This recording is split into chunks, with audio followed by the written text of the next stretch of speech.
Georgia സീരീസിലെ last വീഡിയോയിൽ നമ്മൾ വളരെ മനോഹരമായിട്ടുള്ള മാസ്കേത്ത സിറ്റിയാണ് കണ്ടിട്ടുണ്ടായിരുന്നത്. അതുപോലെ അവിടുത്തെ വളരെ ഫേമസ് ആയിട്ടുള്ള ചർച്ചാണ് ഷത്തീസ്കവേലി ചർച്ച്. അതിനോട് ചേർന്നിട്ട് തന്നെയുള്ള ഒരു ഹോട്ടലിലാണ് നമ്മൾ സ്റ്റേ ചെയ്തിട്ടുണ്ടായിരുന്നത്. ആ ഒരു ഹോട്ടലും ഒക്കെ നമ്മൾ കണ്ടിട്ടുണ്ടായിരുന്നു. ഇന്നത്തെ നമ്മുടെ യാത്ര ജുവാരി മൊണാസ്ട്രിയിലേക്കാണ്. നമ്മളിപ്പോൾ മസ്കേത്ത സിറ്റിയിൽ നിന്ന് നോക്കുമ്പോഴത്തേക്കും നമുക്ക് ഹിൽ ടോപ്പിലായിട്ട് കാണുന്നതാണ് ജുവാരി മൊണാസ്ട്രി. സിറ്റിയിൽ നിന്ന് ഏകദേശം 20 മിനിറ്റ്സ് ഡ്രൈവ് തന്നെ ഉള്ളൂ ഇവിടേക്ക് പോകുന്നതിന്. മസ്കറ്റ് സിറ്റിയിൽ എവിടെ നിന്ന് നോക്കിക്കഴിഞ്ഞാൽ നമുക്ക് ഹിൽ ടോപ്പിലായിട്ട് ജുവാരി മൊണാസ്ട്രി കാണാം. അതുപോലെ തന്നെ ജുവാരി മൊണാസ്ട്രിയിൽ നിന്ന് താഴേക്ക് നോക്കുന്ന വ്യൂ എന്ന് പറഞ്ഞാൽ അത് പിന്നെ നമ്മൾ പറഞ്ഞറിയിക്കാനും പറ്റാത്തത്ര ഭംഗിയാണ്. നമുക്ക് മുകളിൽ നിന്ന് ഫുൾ സിറ്റി കാണാൻ പറ്റും. അതുപോലെ ഷത്തീസ്കവേലി ചർച്ച്, പിന്നെ രണ്ട് നിറത്തിലുള്ള നദികൾ വന്ന് ജോയിൻ്റ് ആകുന്നതൊക്കെ നമുക്ക് മുകളിൽ നിന്ന് നല്ല ഭംഗിയായിട്ട് കാണാൻ പറ്റും. ഇപ്പോൾ ഈ സിറ്റിയുടെ ഭാഗം കുറച്ച് തന്നെയുള്ളൂ. അത് കഴിഞ്ഞാൽ പിന്നെ ഫുള്ളായിട്ടും ഇങ്ങനെയുള്ള റോഡുകളാണ്. അത് തന്നെ നമുക്ക് അത്യാവശ്യം പ്രകൃതിയൊക്കെ ആസ്വദിച്ച് പോകാൻ പറ്റുന്നതാണ്. ആകെ 20 മിനിറ്റ്സ് തന്നെ ഡ്രൈവ് ഉള്ളൂ. അവിടെയും അതുപോലെ നമുക്ക് അധികം സമയം സ്പെൻഡ് ചെയ്യാനൊന്നും ഇല്ല. 9:30ക്കാണ് ചർച്ച് ഓപ്പൺ ആവുന്നത്. അപ്പോൾ പോയി കഴിഞ്ഞാൽ നമ്മൾ മാക്സിമം ഒരു 1 അവർ മാത്രം മതി ഈ ഒരു ജുവാരി മൊണാസ്ട്രിക്ക് വേണ്ടിയിട്ട് മാറ്റി വെക്കേണ്ടതുള്ളൂ. നമ്മൾ ജോർജിയയിൽ 6 ദിവസത്തെ ട്രിപ്പാണ് പോയിട്ടുണ്ടായിരുന്നത്. അപ്പോൾ നമ്മൾ ഫുള്ളായിട്ടും തന്നെ ഗൈഡ് സർവീസ് ഒന്നും എടുക്കാതെയാണ് പോയിട്ടുള്ളത്. അത്യാവശ്യം വീഡിയോസൊക്കെ കണ്ട് കാണുന്ന ലൊക്കേഷൻസൊക്കെ ഒന്ന് നോട്ട് ചെയ്ത് വെച്ചിട്ട് അതനുസരിച്ചിട്ട് നമ്മൾ ഷെഡ്യൂൾ ചെയ്തിട്ടാണ് പോയിക്കൊണ്ടിരുന്നത്. ജുവാരി മൊണാസ്ട്രിയിലേക്കൊന്നും തീരെ നമുക്ക് ഒരു ഗൈഡിൻ്റെ ആവശ്യമൊന്നും തോന്നിയിട്ടുണ്ടായിരുന്നില്ല. പക്ഷേ ചില സ്ഥലത്തൊക്കെ നമുക്ക് കുറച്ച് ലൊക്കേഷനൊക്കെ കണ്ടുപിടിക്കാൻ ബുദ്ധിമുട്ടുള്ള സ്ഥലങ്ങളിലൊക്കെ നമുക്ക് ആ ഒരു ആവശ്യം തോന്നിയിട്ടുണ്ടായിരുന്നു. നമ്മൾ റിട്ടേൺ ടിക്കറ്റ് എടുത്തിരിക്കുന്നത് കുട്ടൈസിൽ നിന്നാണ്. അപ്പം മസ്കേത്തിൽ നിന്ന് കുട്ടൈസിയിലേക്ക് ശരിക്കും ഒരു 2.5-3 മണിക്കൂർ കൊണ്ട് എത്തേണ്ടതാണ്. എന്നാലും എന്തെങ്കിലും ഡിലേ ഒക്കെ കണക്കൂട്ടി നമ്മളൊരു 3-3.5 മണിക്കൂർ അതിന് വേണ്ടിയിട്ട് മാറ്റി വെച്ചിട്ടുണ്ട്. നമുക്ക് രാത്രിയിലാണ് ഫ്ലൈറ്റ് വരുന്നത്. അപ്പോൾ പോകുന്ന വഴിക്ക് നമുക്ക് മസ്കേത്തയോ തിബിലിസിയോ എവിടെ നിന്നാണെങ്കിലും കുട്ടൈസി പോകുന്ന വഴിക്ക് നമുക്ക് കവർ ചെയ്യാൻ പറ്റിയ വേറൊരു സ്ഥലമാണ് കേവ് സിറ്റി.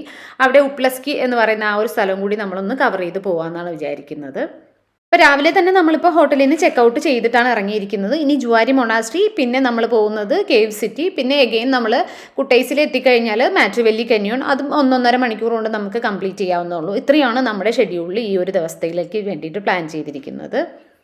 ജുവാരി മൊണാസ്ട്രിയിലേക്ക് പോകുന്ന വഴിക്ക് നമ്മളിങ്ങനെ ഫോട്ടോ പോയിന്റ് ഒക്കെ കണ്ടിട്ടുണ്ടായിരുന്നു. മുമ്പ് നമ്മൾ കാസ്ബേഗിൽ പോകുമ്പോഴും ഇടയ്ക്കിടയ്ക്ക് ഇങ്ങനെ കാണുന്നുണ്ടായിരുന്നു. ഊഞ്ഞാൽ കെട്ടി അതുപോലെ കുറേ ഫ്രെയിമൊക്കെ ഇങ്ങനെ സെറ്റ് ചെയ്തിട്ടുണ്ടാവും. അവിടെ കയറിയിട്ട് നമുക്ക് ഫോട്ടോസൊക്കെ എടുക്കാം. എന്തായാലും നമ്മൾ അവിടെ ഒന്നും നിർത്തിയിട്ടില്ല. ഒട്ടും തന്നെ സമയം നമ്മൾ വേസ്റ്റ് ആക്കാണ്ടാണ് പൊയ്ക്കൊണ്ടിരിക്കുന്നത്.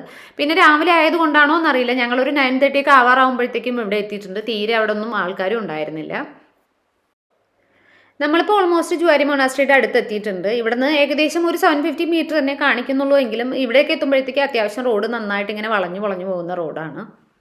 ജോർജിയൻ ലാംഗ്വേജിൽ ജുവാരി എന്ന വാക്കിന് അർത്ഥം വരുന്നത് കുരിശെന്നാണ്. കുരിശുകളുടെ പള്ളി എന്നാണ് ഈ പള്ളി അറിയപ്പെടുന്നത്. 6-ാം നൂറ്റാണ്ടിലെ കല്ലുകളും കോട്ടകളും ഒക്കെ കൊണ്ട് പണിതിരിക്കുന്ന അതേ രൂപത്തിൽ തന്നെ നിലനിർത്തിയിരിക്കുന്ന ഒരു ചരിത്ര സ്മാരകം കൂടിയാണ് ഈ ഒരു പള്ളി. 4-ാം നൂറ്റാണ്ടിൽ സെന്റ് നീനോ സ്ഥാപിച്ച പവിത്രമായ ഒരു മരക്കുരിശിന് മുകളിലായിട്ടാണ് ഈ ഒരു ആശ്രമം പണിതിരിക്കുന്നത്. കുരിശിൻ്റെ ആശ്രമം എന്നറിയപ്പെടുന്ന ജുവാരി മൊണാസ്ട്രി ജോർജിയയിലെ പ്രധാന തീർത്ഥാടന കേന്ദ്രങ്ങളിലൊന്നാണ്. നമ്മൾ അവിടേക്ക് എത്തുന്ന സമയത്ത് അത്യാവശ്യം പ്രായമായ ആൾക്കാരൊക്കെ അടങ്ങുന്ന ഒരു തീർത്ഥാടക സംഘം അവിടേക്ക് വന്നിട്ടുണ്ടായിരുന്നു. ഈ പള്ളിക്ക് തെക്ക് നിന്നും വടക്ക് നിന്നും 2 എൻട്രൻസുകളാണുള്ളത്. പടിഞ്ഞാറ് കിഴക്ക് വശങ്ങളിലായിട്ട് കുരിശിൻ്റെ 2 കൈകൾ എന്ന പോലെ റൗണ്ട് ആയിട്ടാണ് ഇങ്ങനെ ഈ ഒരു പള്ളി നിർമ്മിച്ചിരിക്കുന്നത്. ഇവിടെ നിന്ന് നേരെ താഴേക്ക് നോക്കുമ്പോൾ കാണുന്നതാണ് മസ്കേത്ത സിറ്റി.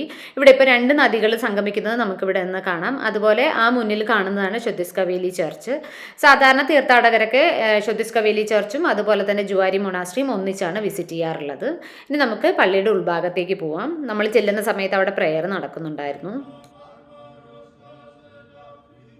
പള്ളിയുടെ ഈ ഭാഗത്തു നിന്നും ഒരു വ്യൂ പോയിന്റ് വരുന്നുണ്ട്. കറക്റ്റ് ആ 2 നദികൾ ചേരുന്നത് നമുക്ക് ഇവിടെ നിന്ന് കഴിഞ്ഞാൽ പ്രോപ്പറായിട്ട് കാണാൻ പറ്റും. ഈ 2 നദികളിലെ ആ ഒരു കുറച്ച് കളറ് മങ്ങിയതാണ് കൂറ നദി. അതിന് കരയിലായിട്ടാണ് നമ്മൾ സ്റ്റേ ചെയ്തിട്ടുണ്ടായിരുന്നത്. ലാസ്റ്റ് വീഡിയോയിൽ നമ്മൾ കാണിച്ചിട്ടുണ്ടായിരുന്നു അതിൻ്റെ അടുത്ത് നിന്നുള്ള വ്യൂ ഒക്കെ. പിന്നെ ഈ നദിയുടെ പേര് അരഗ്വ നദി എന്നാണ്. സംഭവം ഇങ്ങനെയൊക്കെ തന്നെയാണ് പ്രൊനൗൺസ് ചെയ്യുന്നതെന്ന് ചോദിച്ചു കഴിഞ്ഞാൽ എനിക്കും കറക്റ്റായിട്ട് അറിയില്ല. ആ ഒരു സ്പെല്ലിംഗ് ഇങ്ങനെ കൂട്ടി വെച്ച് നമ്മളിങ്ങനെ പ്രൊനൗൺസ് ചെയ്യുന്നു എന്ന് മാത്രം. പള്ളിയുടെ പുറമെ നിന്നും നമുക്കിങ്ങനെ ഒരു റൗണ്ട് പോകാനുള്ള സ്പേസ് കൊടുത്തിട്ടുണ്ട്. ഇവിടുന്ന് കുറച്ചുകൂടി മുന്നോട്ട് പോയി കഴിഞ്ഞാൽ അവിടെയും ഉണ്ട് നമുക്കൊരു വ്യൂ പോയിന്റ് വേണമെങ്കിൽ അവിടെ നിന്ന് നമുക്ക് താഴ്ഭാഗമൊക്കെ കാണാം. നമ്മൾ പിന്നെ അധികം സമയം ഇവിടെ സ്പെൻഡ് ചെയ്തിട്ടുണ്ടായിരുന്നില്ല. പിന്നെ നമ്മൾ താഴെ മസ്കേത്ത സിറ്റിയിൽ നിന്നതുപോലെയല്ല, മുകളിലേക്ക് കയറുന്നതനുസരിച്ച് അത്യാവശ്യം നന്നായിട്ട് തണുപ്പറിയുന്നുണ്ട്. സെപ്റ്റംബറിലാണ് ഞങ്ങൾ പോയിട്ടുള്ളത്. സെപ്റ്റംബർ കഴിഞ്ഞിട്ട് ആ ഒരു വിൻ്ററിനോട് അടുത്തൊക്കെ വരുവാണെങ്കിൽ പിന്നെ ഫുൾ ടൈം നമ്മൾ വിൻ്റർ ക്ലോത്ത്സ് പിടിച്ച് തന്നെ നടക്കണം. സപ്പോസ് അല്ല ഇപ്പം അല്ലാത്ത സീസണിൽ പോവുകയാണെങ്കിലും ഈ ഹിൽ ഏരിയയിലൊക്കെ അത്യാവശ്യം എല്ലായിടത്തുമൊക്കെ എപ്പോഴും തണുപ്പുണ്ടായിരുന്നു. ഇനി നമ്മുടെ അടുത്ത ഡെസ്റ്റിനേഷൻ വരുന്നത് ഉപ്ലസ്കിയാണ്. അവിടെ നമുക്ക് കേവ് സിറ്റി കാണാനുണ്ട്. പിന്നെ ഈ ഗോരി വില്ലേജ് എന്ന് പറയുന്നത് തന്നെ ഒരു അഗ്രികൾച്ചറൽ ഏരിയ ആണ്. ആ ഒരു വില്ലേജൊക്കെ പാസ് ചെയ്തിട്ടാണ് നമ്മൾ പോകുന്നത്. അപ്പോൾ നമുക്ക് കുറേ അധികം മുന്തിരിത്തോട്ടങ്ങളും ആപ്പിൾ തോട്ടങ്ങളും അങ്ങനെ കുറേ അഗ്രികൾച്ചർ ഏരിയ ഒക്കെ കാണാൻ കിട്ടിയിട്ടുണ്ടായിരുന്നു. ശരിക്കും നമുക്ക് നല്ല എൻജോയ് ചെയ്യാൻ പറ്റിയ ഒരു യാത്ര തന്നെ ആയിരുന്നു അത്. അപ്പം അവിടുത്തെ വിശേഷങ്ങളൊക്കെ ആയിട്ട് നമുക്ക് അടുത്ത വീഡിയോയിൽ കാണാം. അതുവരേക്കും എല്ലാവർക്കും ബൈ ബൈ.